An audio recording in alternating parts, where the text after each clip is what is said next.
Buenos días, buenas tardes o buenas noches, mi estimado o estimada espectador.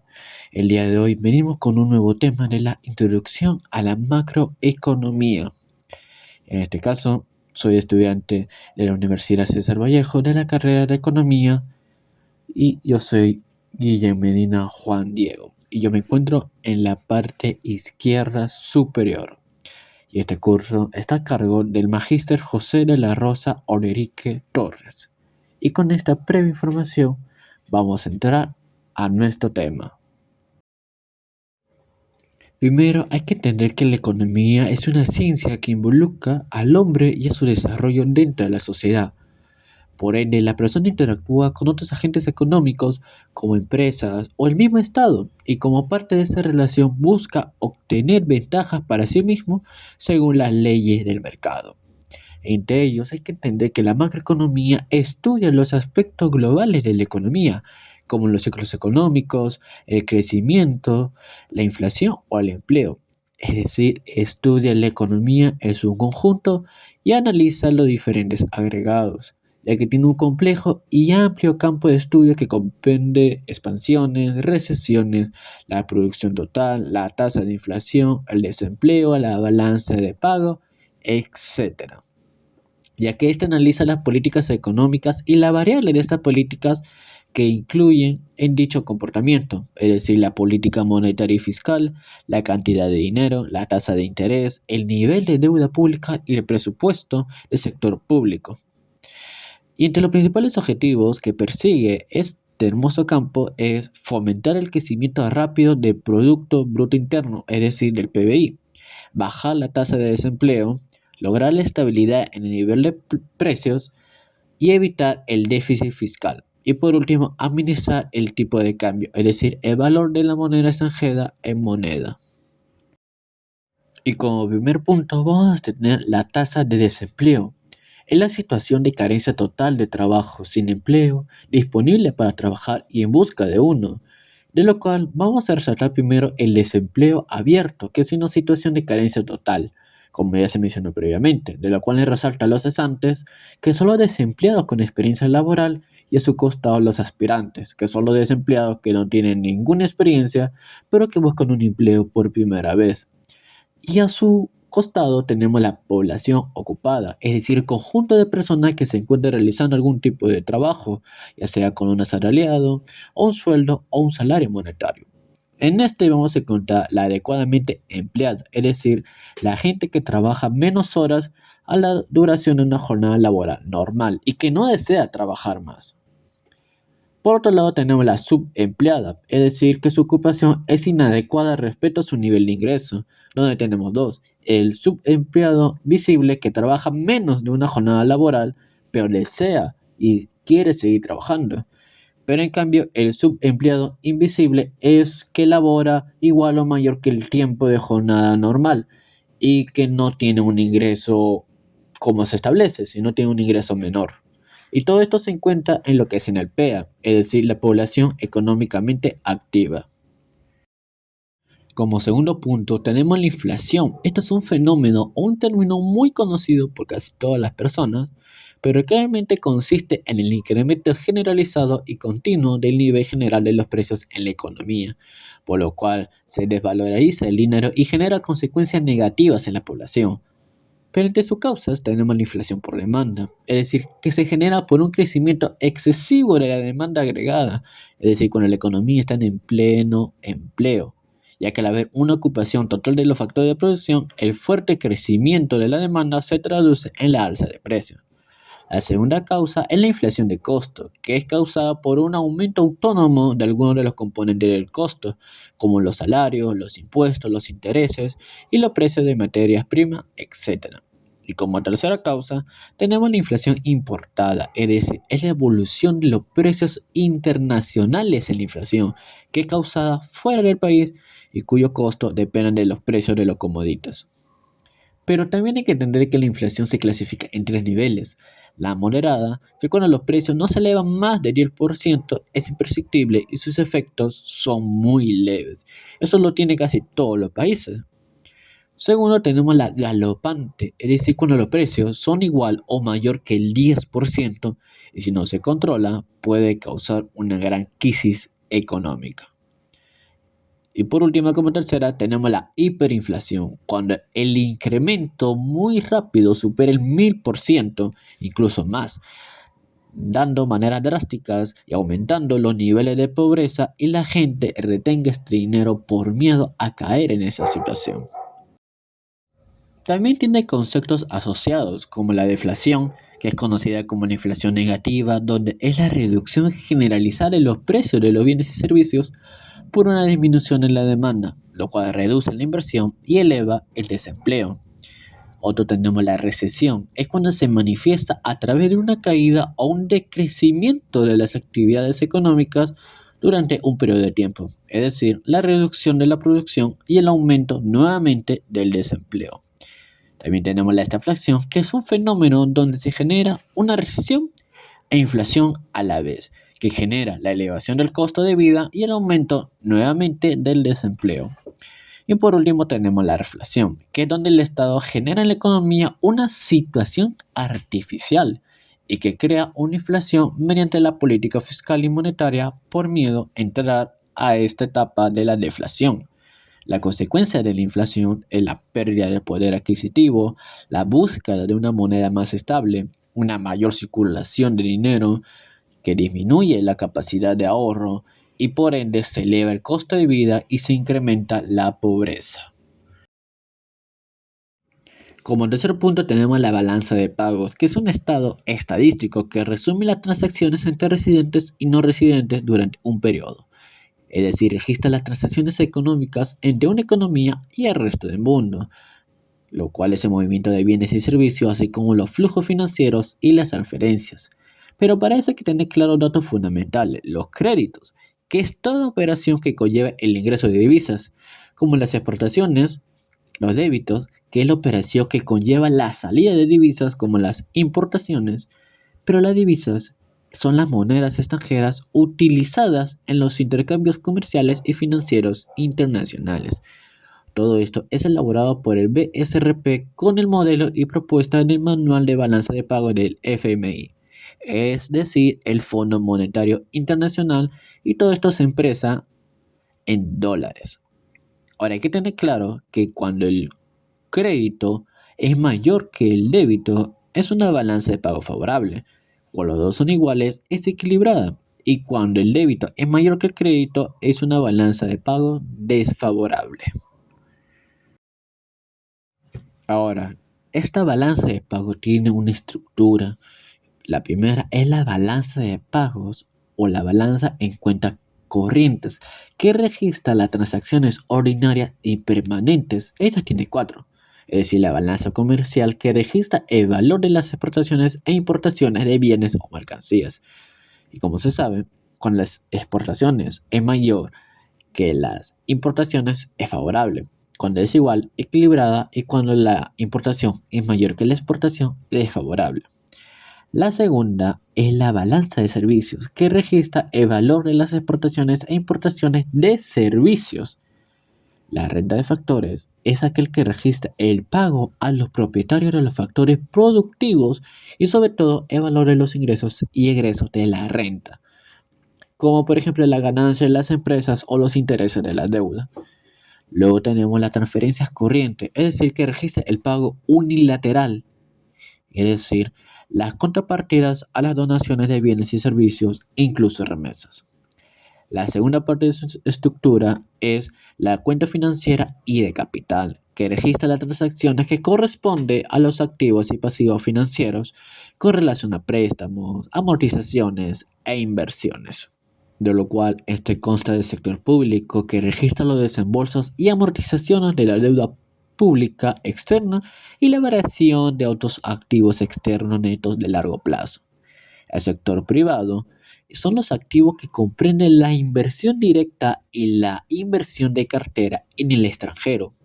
En cambio, los pasivos comprenden la inversión directa extranjera y de cartera en el país con los préstamos de largo plazo.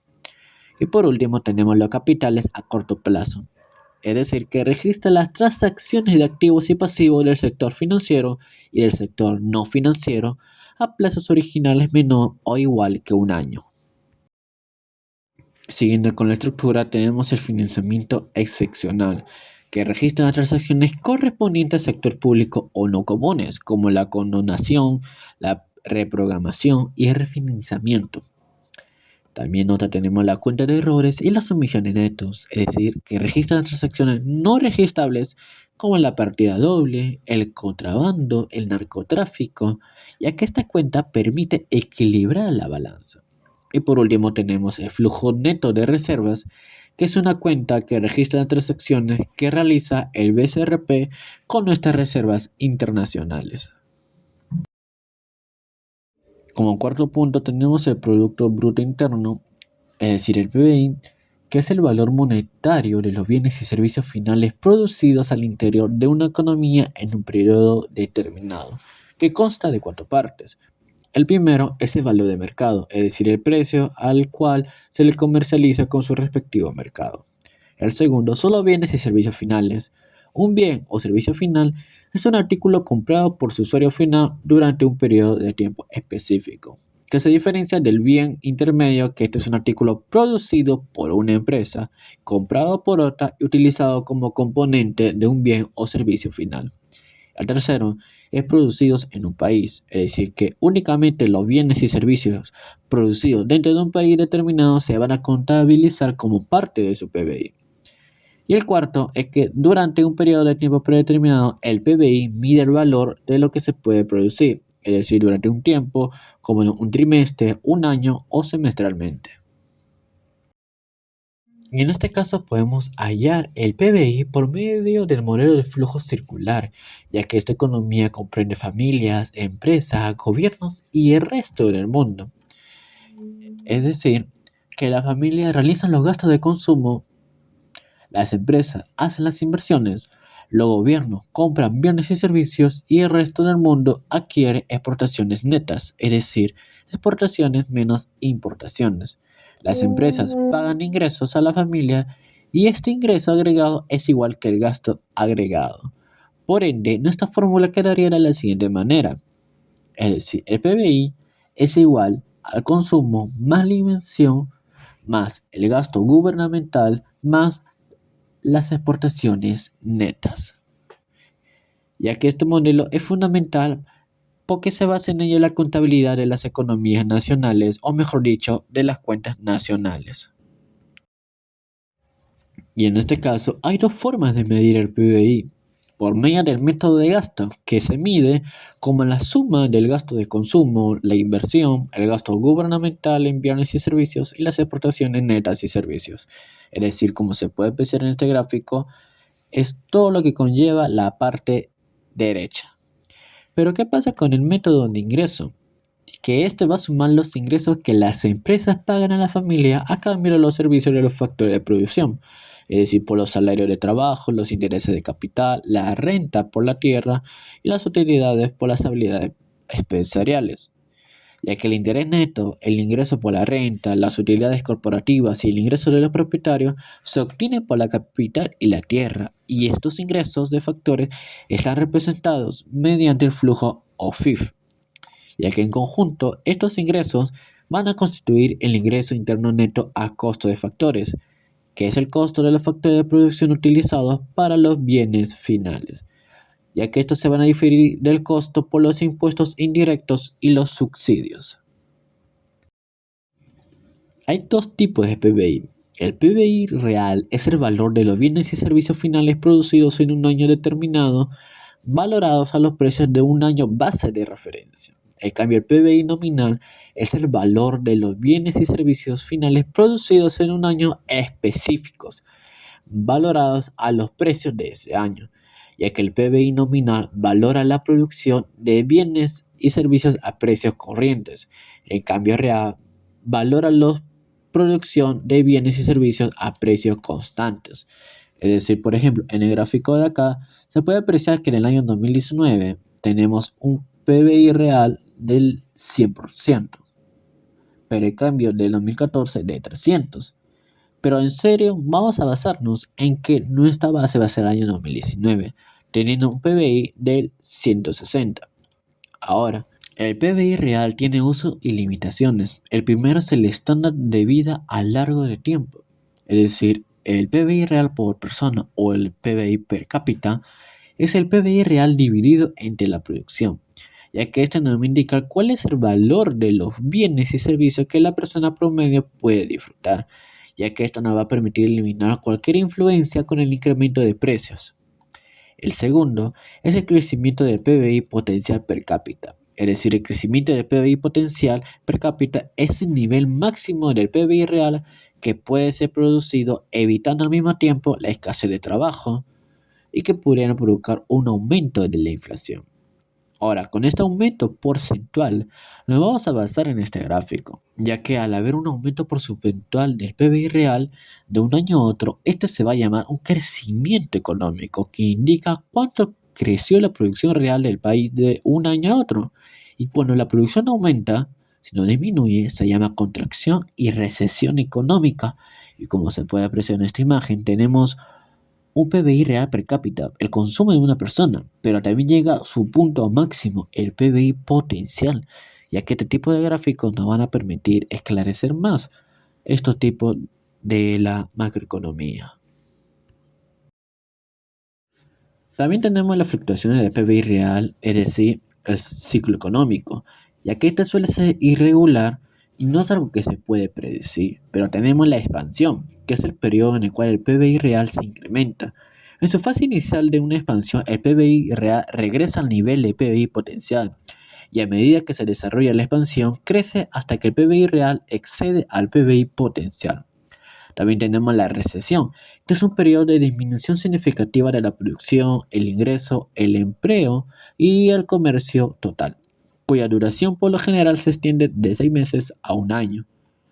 Y también la finalización de esta expansión y el inicio de una recesión se da en el pico de este ciclo, que suele ser el más alto, y la recesión termina en un valle, cuando el PBI real llega a un punto de demasiado bajo, a partir de lo cual comienza la siguiente expansión. Como quinto punto tenemos las cuentas nacionales, que son los indicadores macroeconómicos que sirven para medir la producción nacional, que son elaboradas por el INI, es decir, el Instituto Nacional de Estadísticas e Informática, y que es expresada mediante dólares, ya que le permite al gobierno tomar medidas correctivas de índole económico según sean los objetivos definidos. Ahora, tenemos los principales agregados económicos. El primero es el Producto Nacional Bruto, que mide el valor monetario de la producción de los bienes y servicios generados por los agentes nacionales de una economía dentro y fuera del país. Por lo tanto, la fórmula se plantea de la siguiente manera, que el PNB, es decir, el Producto Nacional Bruto, es igual a la suma del PBI más el CNFX, es decir, el saldo neto de factores externos. Y esto se calcula mediante la producción nacional en el exterior menos la producción extranjera en el interior. Y como se mencionó anteriormente, cuando el PNB es mayor que PBI, es una economía desarrollada. Cuando son igual, es una economía cerrada. Y cuando el PBI es mayor que el PNB, es una economía subdesarrollada. El segundo agregado es Producto Nacional Neto, PNN, que mide el valor monetario de la producción de bienes y servicios generados por nacionales menos la depreciación bruta de capital. Es decir, este es igual al PNB menos el DFQ. El DFQ es el desgaste, el consumo de capital fijo o, en pocas palabras, la depreciación bruta de capital. Como tercer agregado, tenemos el ingreso nacional o la renta nacional, que se simboliza mediante YN o RN, ya que esta es la cuenta que registra la suma de todos los ingresos percibidos por los propietarios de los factores productivos. Esto se calcula mediante la suma del PNN más los subsidios menos los impuestos indirectos. Ahora vamos por los indicadores económicos. El primero es el Producto Bruto Interno per cápita, que es el promedio de Producto Bruto por cada persona, que se calcula del PBI entre la población. El segundo es el ingreso nacional per cápita, que es usado para integrar una visión respecto al rendimiento de las condiciones económicas y sociales de un país. Esto con relación al crecimiento real. Pues se calcula de YN entre población, es decir, la renta nacional entre la población. Y por último tenemos la presión tributaria, que es un indicador que relaciona los ingresos tributarios de una economía y el PBI, que también es llamado como una presión fiscal y se calcula de la recaudación fiscal entre el PBI. Y como se puede observar en la figura, esta es una evaluación de cómo la presión tributaria se ha representado en el Perú, gracias a la fuente del SUNAT. Y ya como último tenemos el índice de desarrollo humano, que este es un indicador elaborado por el PNUD, es decir, el Programa de las Naciones Unidas para el Desarrollo, y se utiliza para clasificar a los países según su nivel de desarrollo, entre bajo, medio, alto y muy alto. El Perú en el año 2022 fue clasificado como alto, pero que utiliza tres indicadores claves: la esperanza de vida, que representa la salud, la tasa de alfabetización, que representa la educación, y el PBI per cápita, que representa el nivel de vida. Hay que aclarar que no es igual crecimiento económico que desarrollo económico, ya que el crecimiento económico es una variable cuantitativa y esto mayormente se emplea con el PBI. En cambio, el desarrollo económico es una variable cualitativa que se representa con el IDH. Como sexto punto tenemos la gráfica de serie de tiempo, ya que acá vamos a analizar las fluctuaciones y la tendencia de variables clave que van a describir las políticas y el desempeño macroeconómico. Primero hay que entender que la elaboración de una gráfica de serie de tiempo mide periodos temporales, años, trimestres o meses, y las variables van a ser de nuestro interés. Pero en ella vamos a encontrar lo que es la escala de razón, que va a revelar tendencias, que la gráfica de serie de tiempo van a revelar una variable, es decir, si se muestra una plausibilidad al alternar movimientos ascendentes y descendentes, o se va a mostrar una tendencia, es decir, que se va a mostrar una procesión a moverse en una dirección general. Ya que en este caso, cuando se utiliza una escala de razón, podemos observar cuando se modifica la tasa de crecimiento, y esto es el cambio porcentual por unidad de tiempo, ya que también con este tipo de gráfica podemos establecer cuándo se baja lentamente, cuándo sube lentamente, cuándo tiene un pico, cuándo tiene un valle, cuándo tiene una recesión, cuándo tiene una expansión, cuánto es su tasa de crecimiento y de qué manera podemos llevar esta tendencia que se siga generando a que siga de una manera ascendente y que no nos pueda afectar de una manera descendente. Y como séptimo y último punto tenemos los ejercicios planteados para reforzar todos estos temas básicos y fundamentales de la macroeconomía. El primero es que la siguiente tabla incluye algunos datos de cuentas nacionales de Estados Unidos en el año 2008, que nos piden calcular el PBI de Estados Unidos en el año 2008 y explicar qué método hemos usado para calcular el PBI. De acuerdo al gráfico y de acuerdo a esta fórmula, para hallar el PBI tenemos que sumar lo que es los gastos de consumos, más la inversión, más el gasto gubernamental, menos las exportaciones netas, dando como respuesta que el PBI de Estados Unidos en el año 2008 ascendió a 141.000 millones de dólares. Y por ende, el método que se ha empleado es el de gasto, porque se aplica la fórmula de conseguir el resultado del PBI, ya que tiene todas las variables claves para poder hallarlo. Bueno, y ahora vamos con el siguiente ejercicio, ya que vamos a emplear estos datos para resolver los cuadros, o en este caso para hacer los cuadros. Si nos piden calcular el PBI nominal del año 2013 y 2014, vamos a usar lo que son los precios y unidades, teniendo nuestros gastos, en este caso 2013, dando un gasto total de 5.600. En cambio de 2014, nuevamente aplicamos lo mismo y sale 6.100. Esto es nuestro PBI real, y es que nos pide calcular de un año en específico. Pero ¿qué pasa con la 6? Que este pide calcular el PBI real en el año 2014, basado en el año base. Por lo tanto, si nuestro año base es el año 2013, vamos a aplicar el precio de 2 por penca y 10 por encima. Es decir, que el PBI del año 2013 fue de 5.600 y en el año 2014, de acuerdo al precio del año base, sería un total de 6.800 por su PBI. Y como último ejercicio vamos a considerar la siguiente tabla para poder determinar en qué año el estándar de vida estadounidense aumentó y disminuyó. Para ello vamos a hacer el PBI per cápita, es decir, el PBI real entre la población, y nos van a dar los siguientes cuatro resultados. Por ende, el estándar de vida estadounidense aumentó en el año 2007, ya que alcanzó su mayor PBI per cápita en comparación con los años posteriores. Pero, ¿en qué año disminuyó? Fue en el año 2009 porque tuvo el menor PBI per cápita en comparación con los otros años, ya que existe una amplia diferencia entre los PBI per cápita de los años 2007 y 2009. Espero que este video haya sido mucho de su agrado, hayan podido entender los conceptos básicos de la economía y en especial de la macroeconomía. Nos vemos hasta un próximo video con nuevos temas y sobre todo con ganas de seguir aprendiendo de esta maravillosa carrera de la cual es la economía.